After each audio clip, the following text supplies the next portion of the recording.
လူတို့ဘောဟာကောဇာတက္ကရီ1380ခုနှစ်ဝါဆိုလဆန်ဒုတိယဝါဆိုလဆန်6ရက်နေ့ဇူလိုင်19 2026အမေရိကန်ပြည်ထောင်စုမနီဆိုးတားပြည်နယ်ဟယ်ရီမြို့ဓမ္မတုကဘုန်းတော်ကြီးကျောင်းပဲနေ့စဉ်ကျင်းပမြဲဖြစ်သောစီစုရဟန်းခံအလူတော်ပွဲမှာတရားဓမ္မတွေကိုအသိဉာဏ်တွေတိုးပွားစေဖို့တရားဓမ္မတွေသစ္စာဉာဏ်တွေတိုးပွားပြီးတော့ဘုရားတို့စတဲ့ကိုတန်တရားဝိပရိတောကမှမပြောင်းပါစေခြင်းအကျိုးငါဒီကနေ့တရားဓမ္မတွေကိုအနုမောဒနာတရားရှင်းပြလို့ဖြစ်ပါတယ်ရှင်းပြပေးမှာဖြစ်ပါတယ်အနုမောဒနာတရားကောင်းစဉ်ကတော့အကာကိုပြည့်အနိကိုစာလို့တရားကောင်းစဉ်နဲ့နာမည်ပေးပါမယ်တရားကောင်းစဉ်ကပါလေအကာကိုပြည့်အနိကိုစာတက္ကကံလန်းတဲ့ကိုအားဒီအညီမရယောမဝိဒါသာသနာ့နေတတိုင်းနေထုတ်ရရတွေချီပယောနေတရထုတ်တန်ရဟိုးကြီးကိုနေဒုတိယဝါဆိုထောင်းလိုက်လူကြီးခုတော့မဝိဒါဇူလိုင်ချစ်ပြီးတော့လေအမေရိကန်ထိခေါ်ဓမ္မဒုက္ခဖြာမဘဝိဒါဘုံလုံးဘုံကုန်တပွေတော်ထောင်းနေတော်တော်ပွေကိုကျွန်တော်ဟိုမောင်နေမတော်ပြီးတော့ဒီထောင်းမယ်ကျွန်တော်လည်းမို့เอาจารย์เล็บหลวงพ่อแน่เอาจารย์เล็บหลวงพ่อแน่ฮะเล็บหลวงพ่อบอกแล้วที่ไหนเนาะ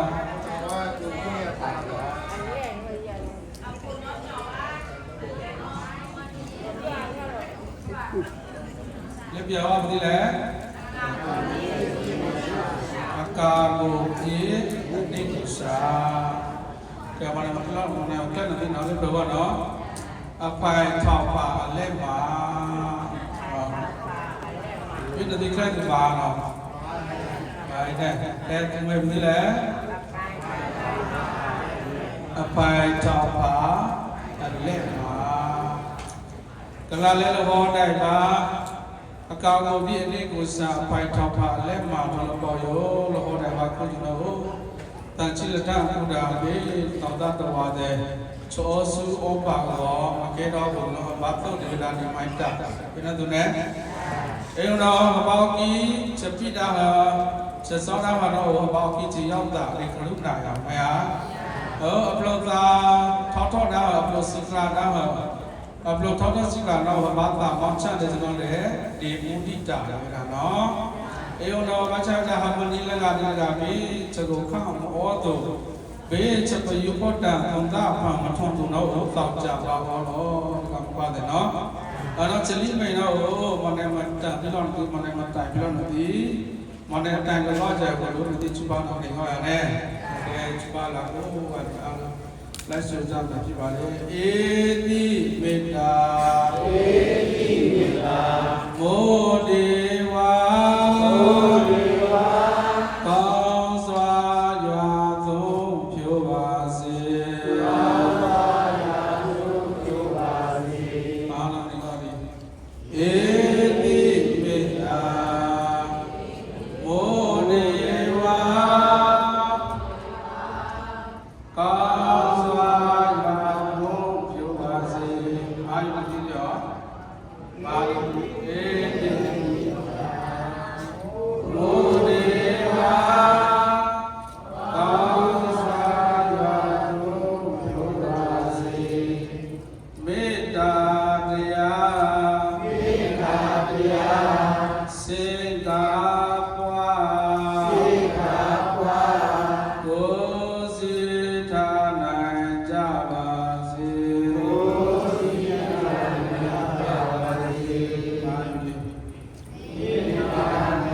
နာတရားစင်္ကာပွားဘုစီထားနိုင်ကြပါစေ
က Rồi,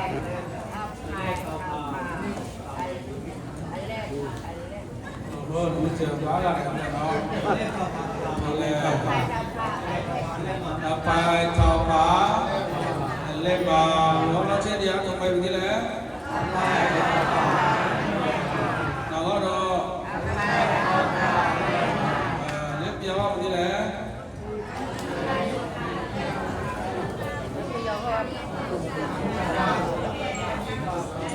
Ca ngô nhí ni cô sa. Không phải cái đấy.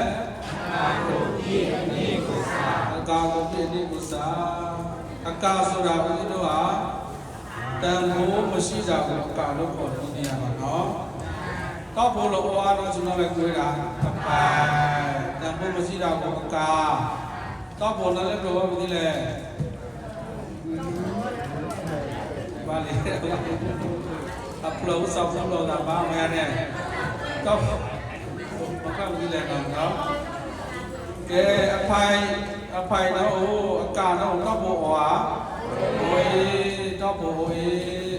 ta cầm cái hoa thế cùng theoอยู่นั่นที่นี่ว่าcùng theoอยู่phải nó mà lẽ mà phải nó phải nó mẹ phải nó có bộ hóa sẽ có bộ nó mà nó lẽ cầm bộ số đà bà lẽ lúc qua giờ cầm bộ số đà bà lẽ lúc đi mà tiệm đi về số gì si qua giờ gặp cầm bộ là chỉ qua gì cả, tạm bố là có bố mong mày à, với PC ông già là tạm bố là bố bài PC là tạm bố số đảm bảo lệ, bắt đi à, tạm mong mày à, sẽ tao bố nó mới số nó lệ, bắt đi à, nó từ nè, ở đâu tao bố nó mới số nó lệ, phải nó mới số nó lệ rồi chạy về mà báo nó cái phải à nè, cái là đi ra rồi được tí mà bố bảo là tí mà bây giờ bố trẻ bố cũng được quỳ đâu lên nó xin nó lên phải nó xin nó lên bắt đi à mày à cái giờ nó tí mà bố yo bà bố này bố cũng được quỳ yo tí bây giờ sẽ bố xin nó lên yo trả trả yo mà sẽ bố xin nó lên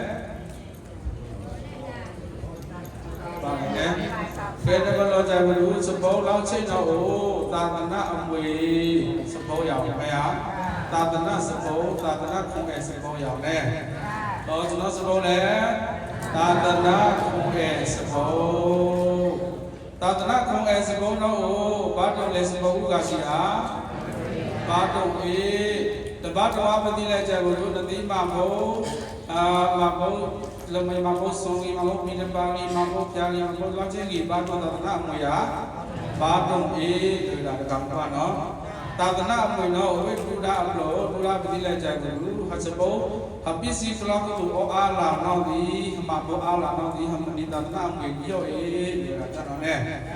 အဲ့တော့မိမိတို့ရဲ့ပိုင်ဆိုင်ထားတဲ့ပြည်စည်းဥစ္စာတွေဘယ်တော့ပဲများများဘယ်တော့ပဲတူတူများတော့လည်းပဲ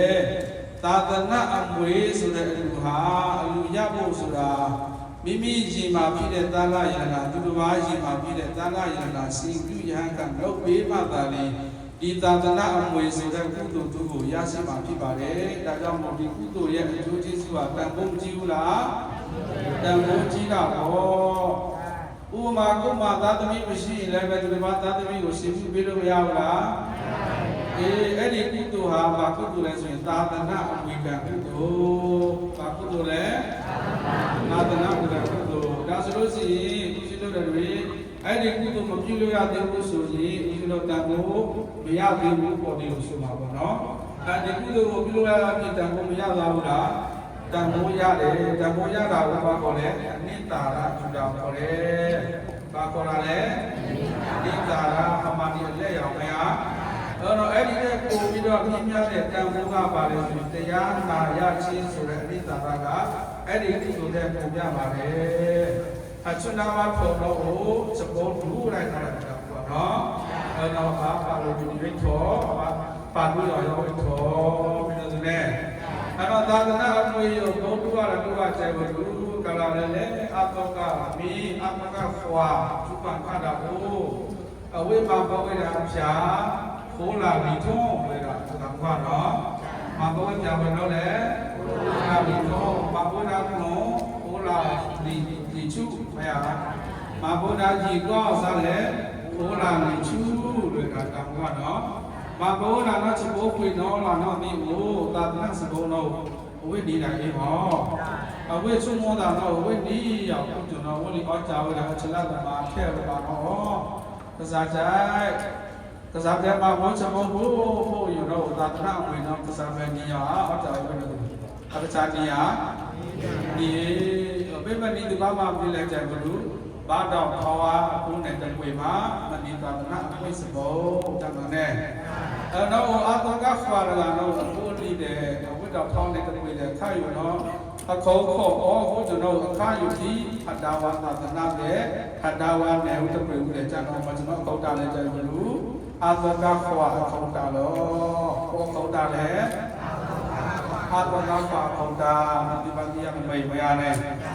เราวันนี้มีว่าสมมติเขาใช้เราจุบายเราในละวันเนาะ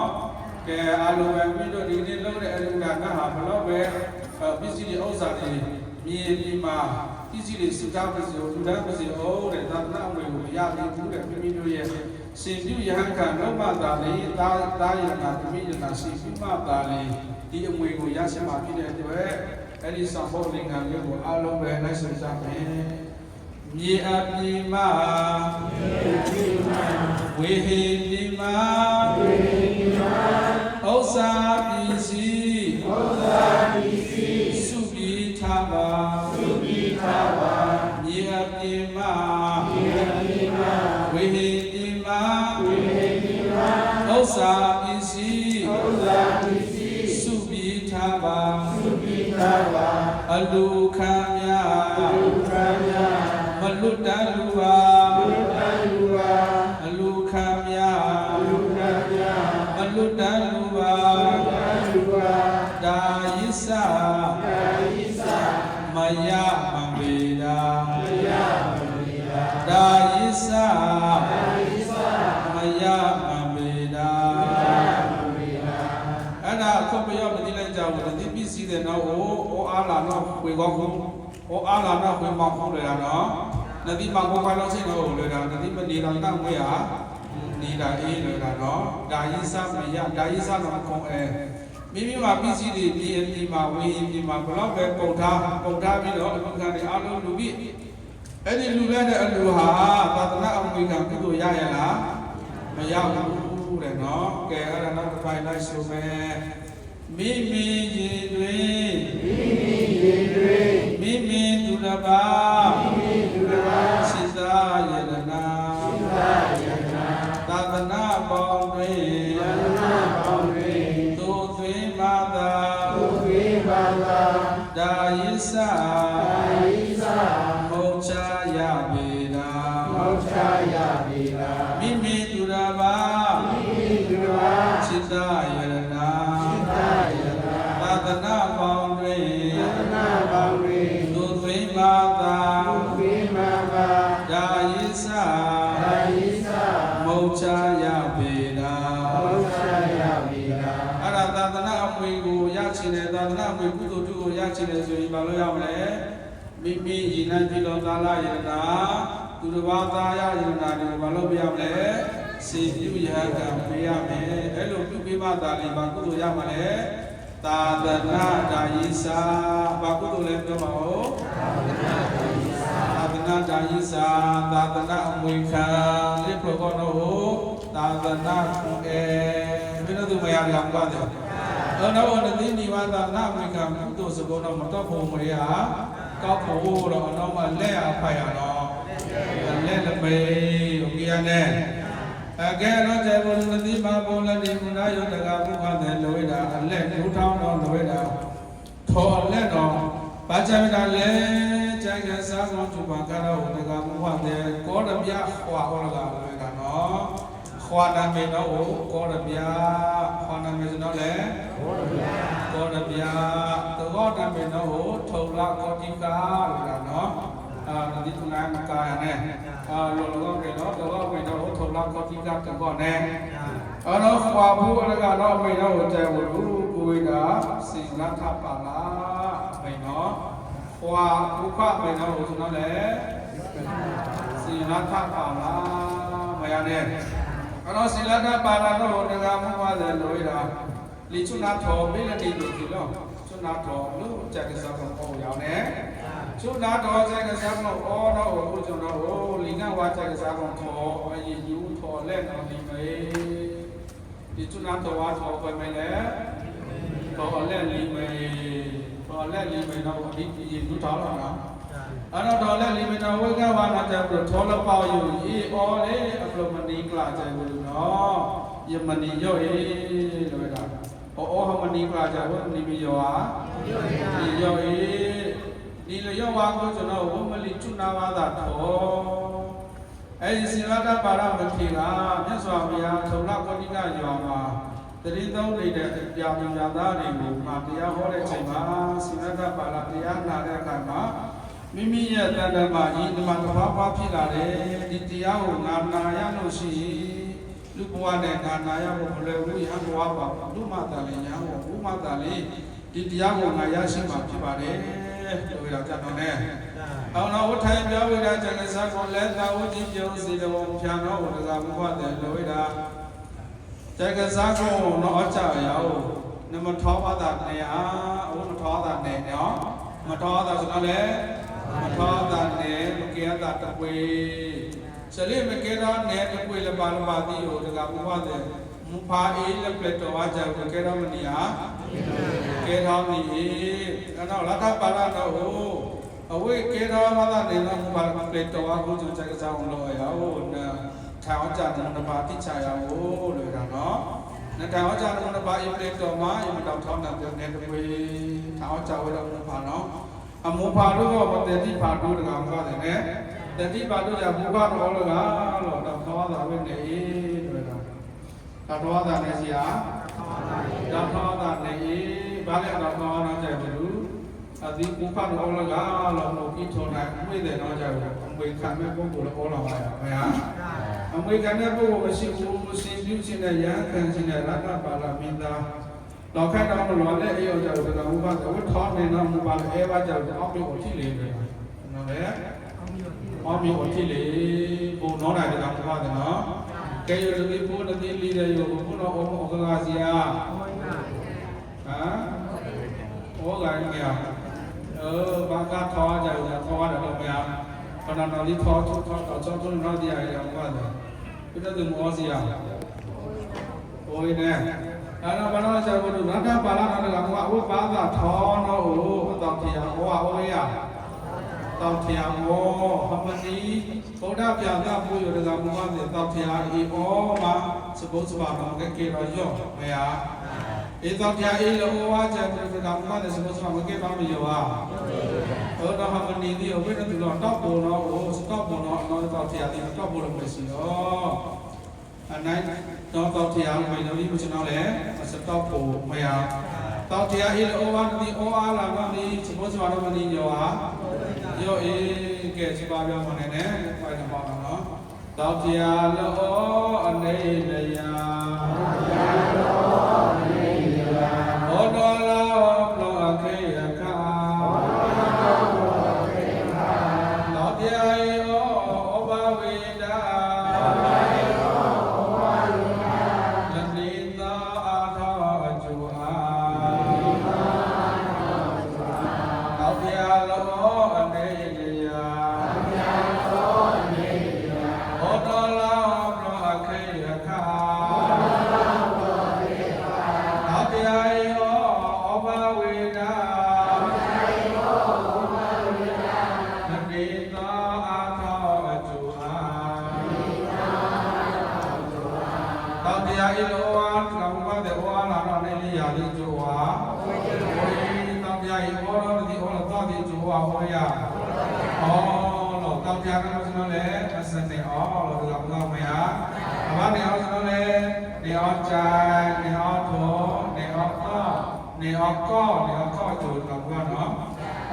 สิ่งที่เป็นเราที่เดียวมาคือเราปฏิบัติได้แบบต้องจัดจ่ายไปแล้วเนาะเรารับปาราฟันเราต้องเดียวว่าโอ้ยฝ่าผู้ว่ารับปาราเราต้องเดียวว่าดูผู้ชมมาเกล้าเราเลยมาเกล้าตาเนี่ยมาท้อตาเนี่ยจะไปไม่ต้องดูไหมอ่ะแล้ว မကရတာတော့ဘာလို့လဲတော့ကြောင့်အောက်မြေကိုကြည့်နေနာစံထားပြောက်ရအောင်နော်စံထားပြောက်နေတာအောက်မြေကိုကြည့်ပေးလေဒီထောင်းနေတာဒီတော့ဘာလို့ခံတာทำมาไปอยู่บ้านเลยတော့တော့ထောင်းရတာခုနရောနဲ့အခုတော့တဲ့ကိုတော့အစင်းတော့ကြောက်ဟောခုကျွန်တော်သူနာဝကြိုက်တော်လေးပဲတော့ကျွန်တော်လည်းခုနော်နိုင်လဥပါနိယတိလောကအဘိဝဥပါနိယတိလောကလောကကြီးမှာဥပါနိယတိအိုခြင်းနာခြင်းသိခြင်းတို့ပို့ဆောင်ခြင်းလေးစီကြတော်၏အတုဝအမြဲမရှိကုန်တွေ့တာနော်အနိုင်လက်တော်ဘုရားမှာချက်တော်စကားပြောလို့တော့ကွာနော်အကဲတော်မနေအကြာလက်ခမနေပါအကြာလက်ခယောဟေတုံသာဒီထောကြကုန်ဘူးဟထောအကြာအလက်တော်ကိုမကျွန်တော်လည်းကြိုက်တယ်လက်အောင်တော့ပဲတော့ကွာနော်ယုံတတိကောင်းတယ်တတိကုန်ကြားတယ်လက်ဝါโอ้ยบาเลยโลวาတော့บาเลยโลวาတော့ကြဘူးအခါဤပါတော့ဘာစာတော့ဘာချတော့ဘာတိတော့မရတော့ဇလိမေတော့အဝိထိုင်ချုံကြီးဟာဝိသက်ကြီးဟာကိုနေကားဘောတော့ဘယ်လိုသူမရ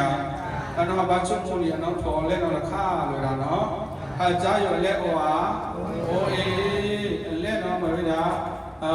ကျွန်မထိုင်ချုံကြီးဟာဘာပြရချက်ပြရခါတော့လက်တော့လောင်ကနော်ဘာသာဘာချဘာတိလည်းမလို့နော်ဒါကတော့ချဘောပါလို့တော့မယ်နော်တန်ဝေကထောပါလို့မယ်လို့မရနိုင်လို့ကြိုက်ကြောင်းဖော်တော်တော့ဝတ်ထုံနိုင်တာလို့ပဲနဲ့အော်နော်နိုင်ဒီလိုကျွန်တော်လာတာကြောင့်ကျွန်တော်လည်းကြိုက်ဖို့လို့အတ္တနောလောကောအနာဘိတနော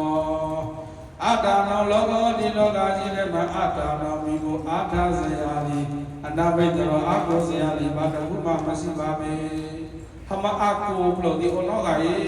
ใจเราเนี่ยเป็นยังไงอ่ะแกนั่นที่พูดนู่นแต่พูดว่าแต่จีซักคราตุตุเดโออาลาน้องดีโอนั่นที่อากูทุกที่ได้ชูมันเนี่ยนี่น้องนายนี่นั่นที่มาดีมันได้ระเบิดเราก็เนาะ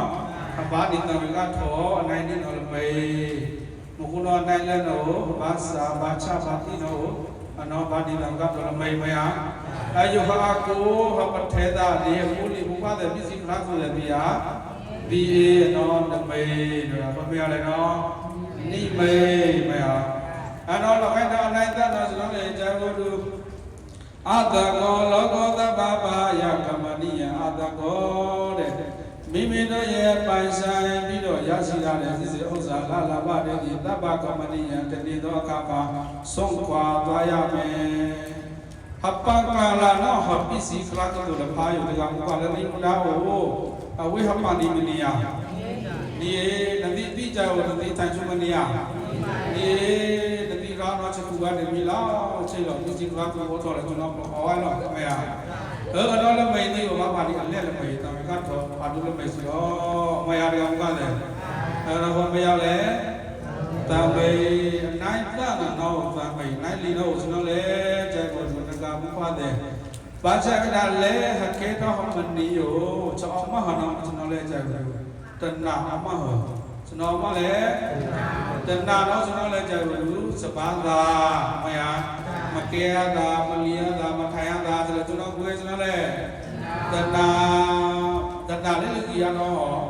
တဏလေးကြီးတော့ဘာသာလေးထောတယ်ဘာသာထောတယ်ဘာသာပြရလေးပေါ်တော့ကြီးတော့လောက်ကတော့ဘာသာချလေးကြီးရလေးဦးတယ်ကျွန်တော်ကြောင့်ကိုယ်ရကျွန်တော်လည်းတဏခုနေကားတော့ဥနောလောကောလွယ်တာပတ်ချပြီလားအတိတောတဏတာသော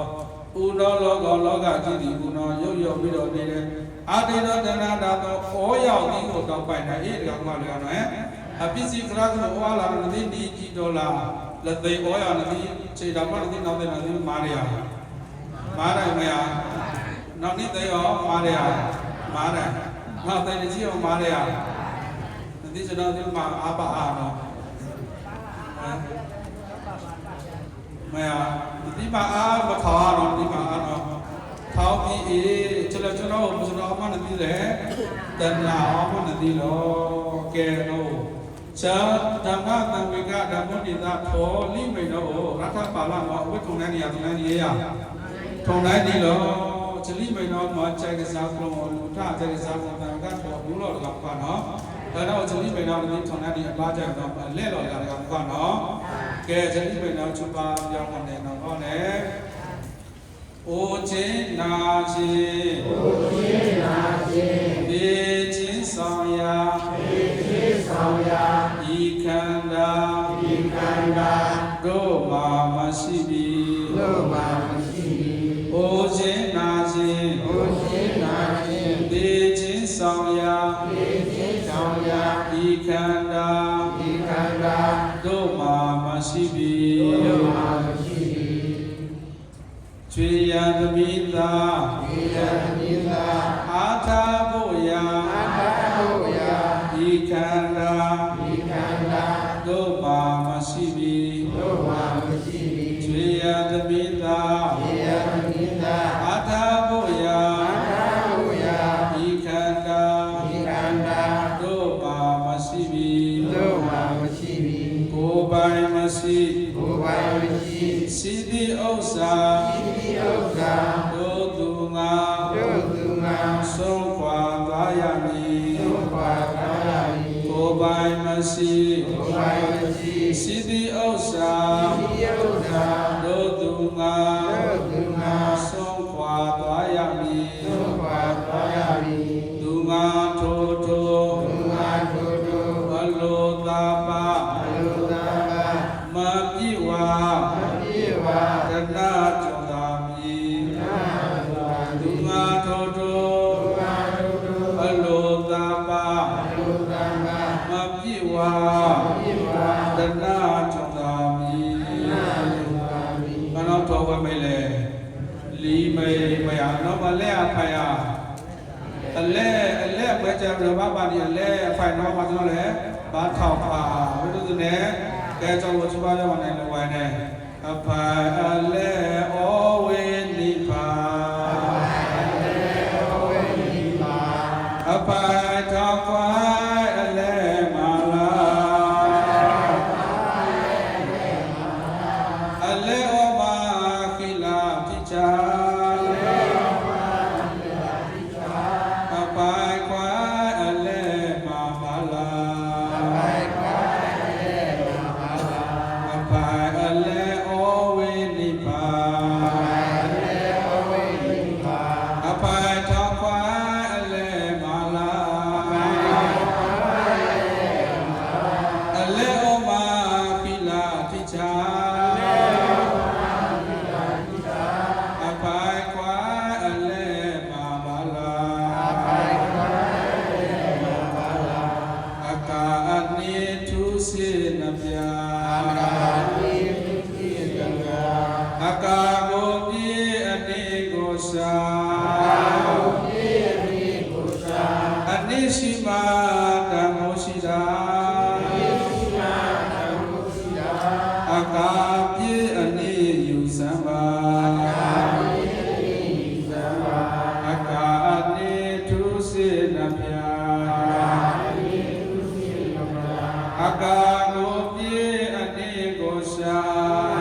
Awasa Guna Sintha